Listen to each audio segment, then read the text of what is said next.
berhitunglah dengan baik. Kalau perlu sampai pemikiran bahwa apa iya aku gak iso mangan nganti utang sak ini gak iso nyaur, itu juga harus kamu hitung dengan baik. Jadi tidak mudah pinjem, tidak mudah utang di bank. Ya kadang terpaksa ke saya cerita begini, mergo nek utang kan gak matur, nek nyaur kan matur biasanya kan gitu. Akhirnya sing kepotolan ya tetep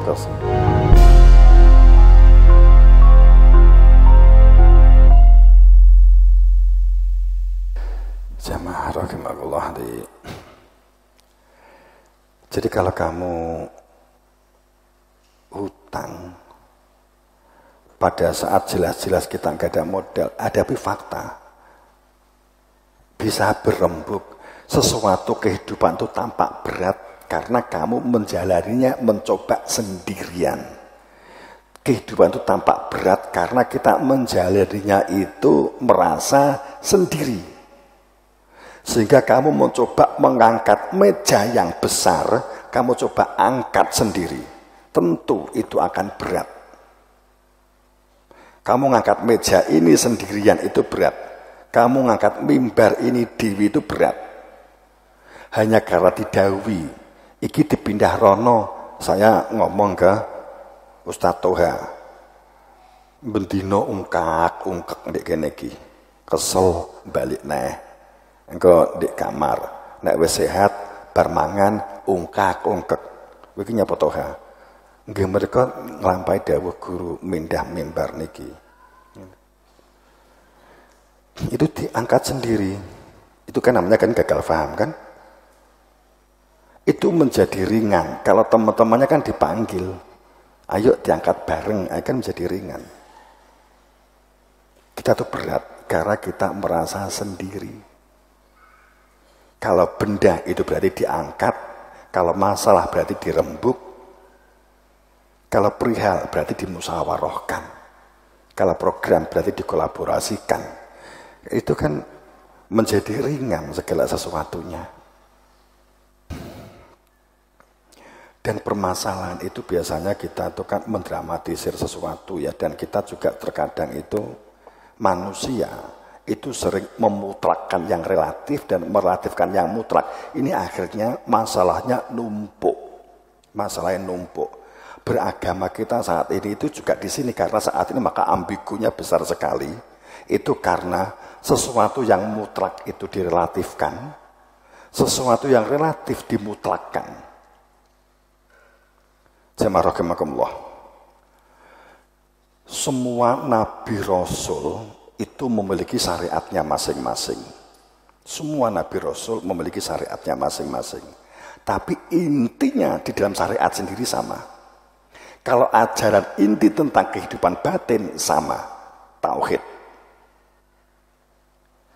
Di dalam pada saat kita memutlakkan sesuatu, merelatifkan, memutlakkan yang relatif, menjadi jumbuh, menjadi ambigu, ini akan sangat besar dan kita akan benturan di sini. Kita tidak tahu persis tentang Taurat, Injil dan sebagainya. Di Quran itu ada sangat jelas. Wa ma anzalna ilaka min qablik. Ya. Alif lam mim dzalika alladziina yu'minuuna bil ghaib. Mereka yang iman kepada apa yang diturunkan kepada Nabi Muhammad dan yang diturunkan ke sebelum-sebelumnya. Itu ayat ini menunjuk pada derajat yang sama, jenis yang diturunkannya sama. Tapi kalau kita membaca tafsir, dan orang yang percaya kepada apa yang diturunkan kepada Nabi Muhammad dalam kurung Al-Quran, kan gitu kan, sebenarnya kalimat Muhammad juga enggak ada. Dan iman kepada apa yang diturunkan sebelumnya dalam kurung Taurat, Injil, Zabur, itu berarti kan beda. Gitu loh. Tapi kalau kalimat wa ma anzalna ilaika wa ma anzalna qablik itu adalah derajatnya sama persis. Kalau di sini diturunkan wedang jahe, sebelumnya juga wedang jahe. Kalau di sini kopi, sebelumnya juga kopi. Kalau di sini itu gudel, di sini juga gudel, begitu loh. Di sini Quran, di sini juga Quran. Gitu. Itu begitu. Seharusnya. Gitu. Jadi sehingga menjadi jumbo, menjadi ambigu, menjadi membingungkan, sehingga karena setiap orang itu memiliki pendapatnya sendiri-sendiri. Kita merangkum sesuatu yang ada sinyal-sinyal di setiap ayat-ayat dalam agama-agama yang ada. Buddha, Hindu, Islam, Kristen, Yahudi. Itu ada ayat-ayat yang dalam narasi yang dalam kalimat yang berbeda, tapi dalam maksud yang sama. Katakanlah kita banyak Hindu umpamanya, itu tentang Bhagavat, tentang Tauhid ada. Hanya dengan melalui aku dalam Sang Krishna itu ada umpamanya sebagai contoh. Awal orang disebut beriman itu adalah kata. Kata itu yang akan menunjukkan Tuhan yang bernama Allah, itu di Taurat ada. Kamu tidak akan dapat selamat ke surga Tuhan, atau katakan lain, kamu tidak akan mencapai Tuhan,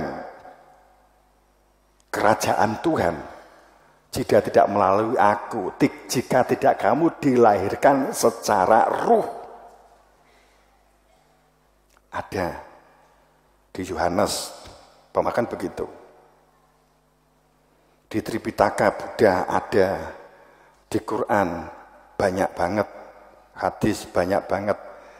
Karena sebenarnya semua agama-agama yang ada, bahkan keharingan itu tidak bisa disebut agama di dalam catatan negara, nggak bisa disebut agama karena keharingan nggak punya kitab, kan begitu. Disebut agama kan ada kitab, kitabnya muncul keri apa? Disepakati, kan gitu kan. Yang penting muncul kitab. Sebagai contoh begitu. Itu menunjukkan sesungguhnya dulu ada sesuatu di sini. Apakah dulu itu muncul aja pemikiran begini loh ya. Kalau keharingan Buddha yang selama ini Hindu Buddha dianggap sebagai agama samawat, agama ardi, agama ciptaan akal manusia.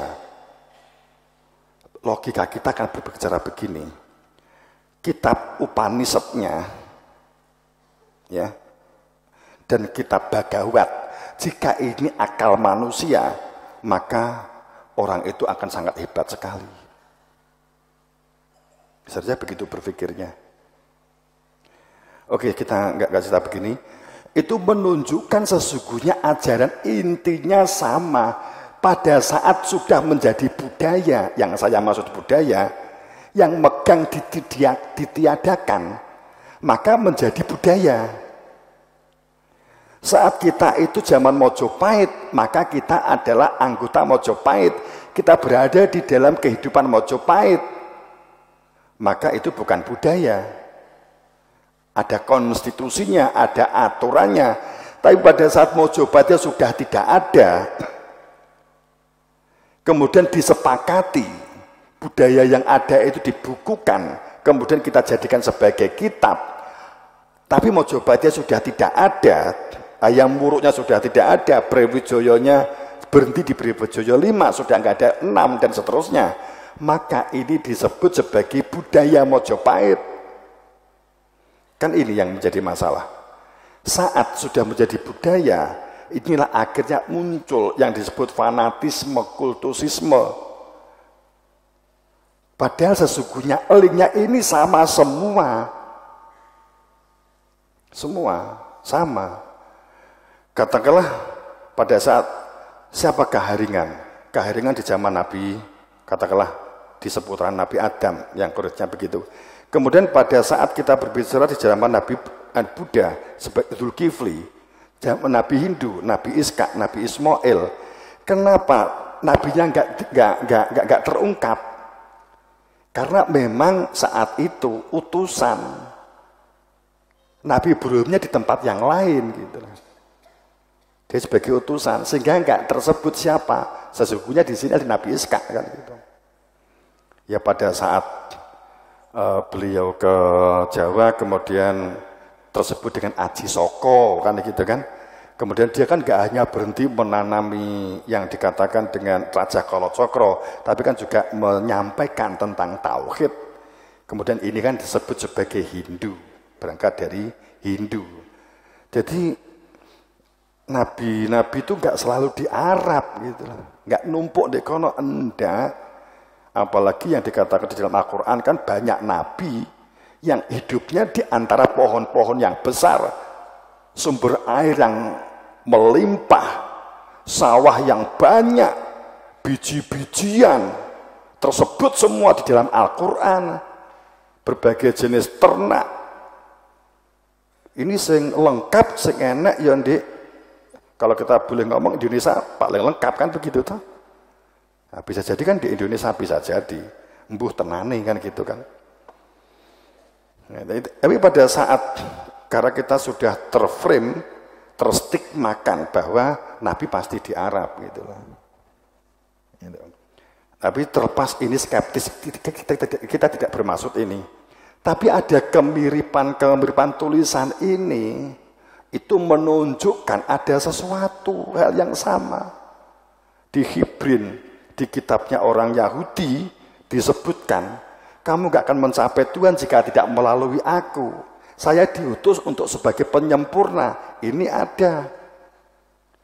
Kemudian di Taurat, Injil, Zabur ada kalimat, kamu gak akan sampai kepada Tuhan jika tidak melalui aku. Banyak. Bahkan awalnya adalah wet kata. Kata ini yang menunjukkan Allah. Kemudian di ayat 9-nya disebutkan, kamu harus lahir kedua, lahir secara ruh. Maka kamu berada di dalam kesadaran ruh. Jika kamu lahir daging, perolehanmu daging. Jika kamu lahir secara ruh, maka kamu berhak kerajaan Tuhan hanya melalui aku. Sama. Di Bhagavad sama. Di Fatsal 10.1, 10.3 itu persis. Ya. Keharingan itu maknanya kehidupan. Itu kalau orang meninggal disandarkan pada pohon, disandarkan pada pohon 3. Itu maknanya apa sih? Pengetahuan tentang alif lam mim, tentang ahadiyat diri Tuhan, tentang Nur Muhammad, tentang fitrah manusia. Jika kamu bersandar pada pohon, pokok pohon, tauhid kan gitu, maka kamu akan mencapai nirwana, mencapai kepada Tuhan. Ini saya hanya menunjukkan saja. Sebenarnya agama yang awalnya itu adalah dalam latar belakang yang sama. Saat Nabi Musa pelanjutnya nggak diterima, ditolak karena orang yang punya ilmu sezaman dengan Nabi Musa umurnya ya kurang lebih seumur Nabi Musa, yang melanjutkan lebih muda, selalu begitu gitu loh. Kok jek enom, mosok sih meneruskan luwih tuwek.